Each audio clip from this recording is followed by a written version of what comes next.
You see it? It's got a Yeah, cuss. It's a lady spanking her kid. So there's like yeah, one yeah. comment in there.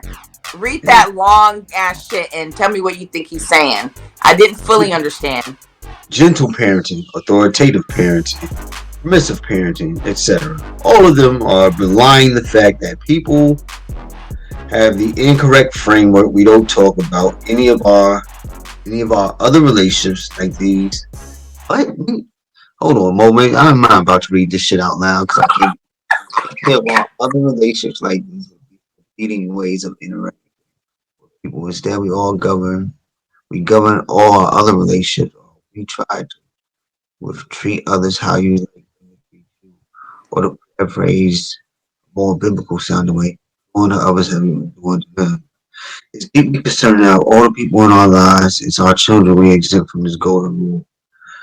I don't believe in a type of parenting, but if I did, I'd be the golden rule type as that's what worked for every other relationship, and that's what God ordained. So I'm not about to read much longer than that because okay, let me Yeah. rebuttal that because there is a part of you need to chastise your kid, spare the rod, spoil the child, right? There has to be some sort of discipline, understanding consequence. Now the issue is, my belief is, in modern times when we discipline our kids with physical discipline, we are doing it out of anger in that moment. So we're not doing it to discipline. We're doing it to release our anger. You know what I'm saying? And that's a totally different thing. So as he says, the golden rule, as God ordained, do unto others, which Jesus is like, yo, do unto others. And there is some rationale from that, from my novice understanding, but it's also like spare the rod, spoil the child, right? Yeah. Old Testament, New Testament too. You know what I'm saying? So there's also those competing perspectives because you kind of gotta let things go, but you still have to.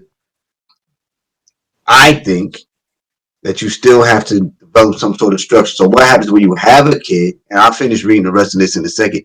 What happens when you have a kid and you used the I'm going to communicate with you. I'm going to try to see what's going on. What happens when you've exhausted all of those means?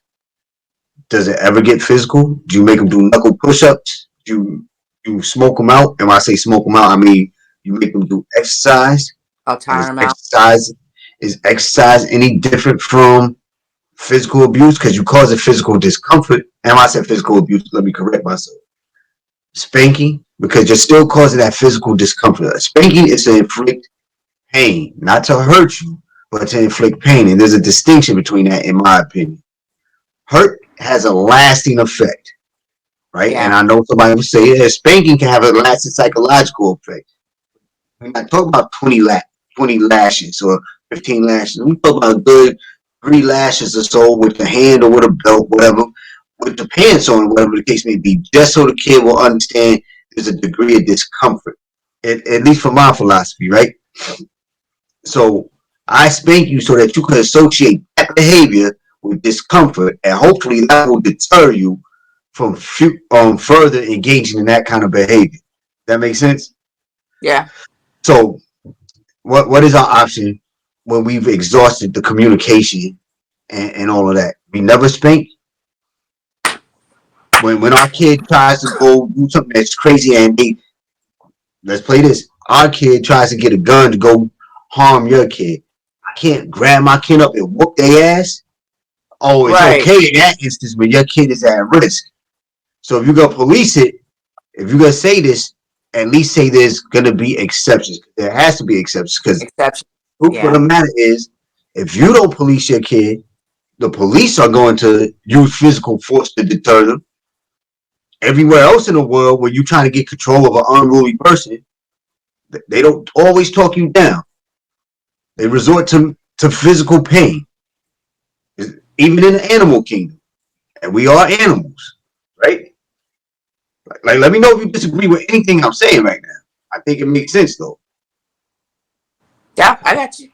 Boom. So let me try and read the second paragraph. There's another rule which You is in good? line with this type of logic.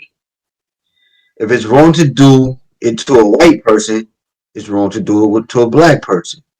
If it's wrong to do it to a man, it's wrong to do it to a woman. If it's wrong to do it to a local, it's wrong to do it to a foreigner. If it's wrong to do it to an adult, it's wrong to do it with a child. When I look at the above rules for each group, making an exception for that one, or indeed any of them, undermines the logic of all the others. You can't have it both ways. What? What? Parenting, I don't know what this nigga is talking about. What this Yeah, dude? it was too lengthy and like, Yeah. I don't know. He had a lot of thoughts. I can understand when you Yeah, have a lot of thoughts and you're in your feelings and you're passionate about a thing and you're trying to pour it all out there, but you're not being succinct and you start to lose the point yeah, in your message. Look, I do it yeah, all the time when I'm ranting. yeah, Um, Parenting is really, really condescending when you look at it. It's this condescension that actually provokes the other party to misbehave, just as it would be if you talk to anyone else in your life as you did your children. Teach your spouse or any. Nah, he's see, being. yeah. He's yeah. I'm done. I'm not engaging this nonsense now. You got As a 4 year parent, old, we have a right to be condescending. That's what makes it okay as a fucking parent. but you're not even Sorry. condescending. You're not being condescending. You're exhibiting your authority over a life that you have responsibility for, that you're accountable for. You know what I'm saying? So Yeah. him And they saying have it's to know that there's a condescending. distinction between you being my child and just me in a relationship with Yeah, a stranger on the street. No. yo, you're supposed. Even if we look at the biblical thing, God will chastise you for acting up, right? That's correction. That is correction to get you to act and get you on the right path. So in any society, in any group dynamic, there has to be some sort of consequence that coincides misbehavior. And in Yeah. most societies, there's eventually a point where that consequence becomes physical. Whether that's physical isolation, which furthermore transitions into a psychological sort of abuse. I don't want to say abuse. Psychological torment, I guess would be the term. You know what I'm saying? Because physical punishment, psychological punishment. But it's still all harming other people. Yeah. But the difference is adult intellectual capacity and 4, 5, 6, 7, 8, 9 year old intellectual capacity where they don't have no impulse control. How do you correct that? Touch a hot stove, you'll burn your hand. Well, it's the same. It's basically trying to teach the same lesson when you spank. I think that's what it should be.